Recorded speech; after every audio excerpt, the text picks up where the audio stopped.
Imagine a patient who comes to you complaining that food keeps getting stuck in their throat. They look pale, their tongue is smooth and sore, and a simple blood test reveals a severe iron deficiency anemia. But what if these seemingly separate symptoms are actually clues to one very rare syndrome?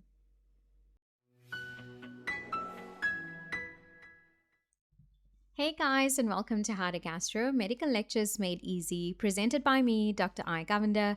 And in today's video, we'll be doing a deep dive into Plummer-Vinson syndrome, the dysphagia iron deficiency connection. So let's get started. So what is Plummer-Vinson syndrome? So Plummer-Vinson syndrome is a rare disorder that is characterized by the classic triad of iron deficiency anemia, atrophic glossitis, and the development of esophageal webs. So dysphagia is the typical presenting symptom in these patients. So from this definition of Plummer-Vinson syndrome, we understand that it's typically a rare disorder, and it's usually characterized by a classic triad or three symptoms which occur collectively together. And here we have an iron deficiency anemia, which means the blood report shows low iron stores and anemia. We have atrophic glossitis, which is a smooth, sore tongue due to the atrophy of the tongue papillae. And we have the development of esophageal webs. So esophageal webs are a thin mucosal web, which typically occurs in the upper esophagus. So the mucosa of the esophagus is the innermost layer.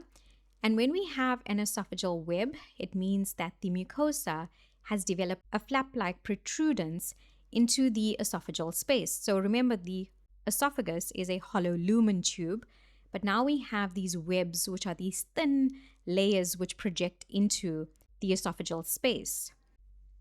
So because these webs project into the space that food usually passes through, sometimes these patients will complain of dysphagia. And this is their typical presenting symptom. And dysphagia, again, is the difficulty in swallowing. So now that we know what the basics of Plummer-Vinson syndrome is, let's take a closer look at how this web develops. So as mentioned in the previous slide, esophageal webs are thin mucosal membranes that project into the esophageal lumen, causing a partial narrowing of the esophagus. So the web itself is typically located in the anterior postcricoid region of the upper esophagus. So if we take a closer look at this image here, at the bottom of our screen in the middle, we see the postcricoid area, and these webs usually develop on the anterior aspect of the esophagus. So this is what it looks like on a barium swallow. We see the web projecting into the esophageal space, and this is what it looks like on endoscopy. We see that mucosal membrane starting to occlude the esophageal space.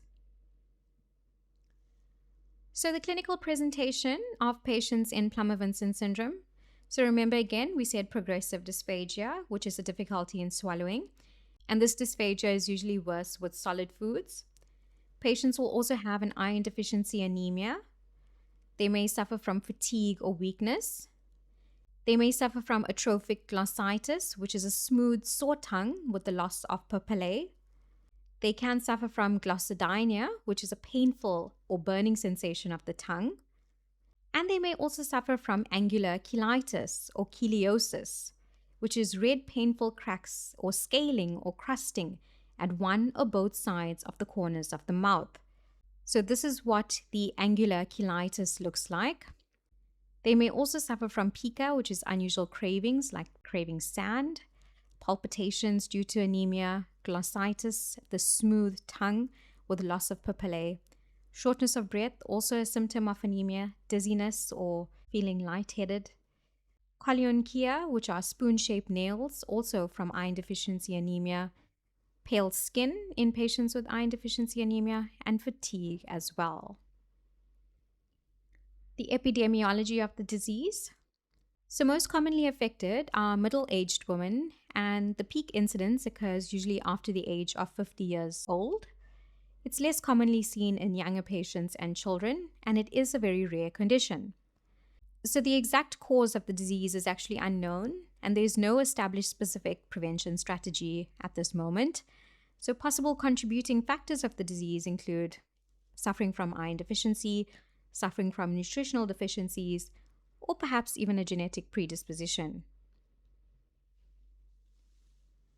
So what type of investigations can we do for these patients? We usually start with a full blood count, which will show microcytic hyperchromic anemia, which is an iron deficiency anemia. So we can also do iron studies in these patients, also part of the blood report. And this will show low ferritin levels and evidence of iron deficiency anemia again. And then we can do a barium swallow exam, which will demonstrate the presence of an esophageal web. So the classic appearance of an esophageal web on barium swallow shows a thin mucosal shelf-like web in the upper portion of the esophagus, as seen right over here. So continuing with the investigations, we can also do an upper GI endoscopy, where we can actually visualize the aspect of the web. So during an endoscopy, a thin flexible tube is inserted through the patient's mouth and into the esophagus, and this has a camera attached to it on the end. And in this way, we are able to see exactly where the web is located and how large the web actually is. And the endoscope as well can be used to dilate portions of the esophagus to improve dysphagia in these patients, but we'll speak about that a bit later.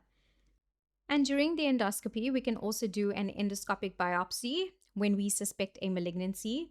So something important to note is that Plummer-Vinson syndrome is associated with an increased risk of upper GI malignancy, particularly squamous cell carcinomas, which may develop in the esophagus or the hypopharyngeal region. So some of these patients may be more susceptible to the development of squamous cell carcinomas or esophageal cancer developing, and therefore we can use the endoscope to also biopsy esophageal tissue when a malignancy may be suspected.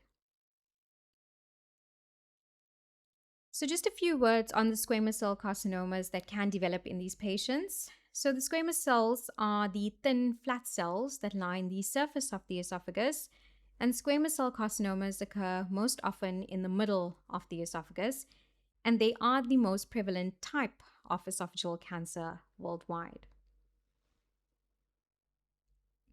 So how does one treat Plummer-Vinson syndrome? So the first thing we can do is iron replacement, and this will help to correct the iron deficiency anemia.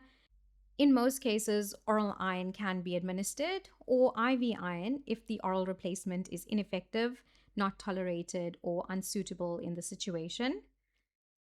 For patients who suffer from persistent dysphagia or a difficulty in swallowing, we can provide endoscopic treatments, and we can do esophageal dilations.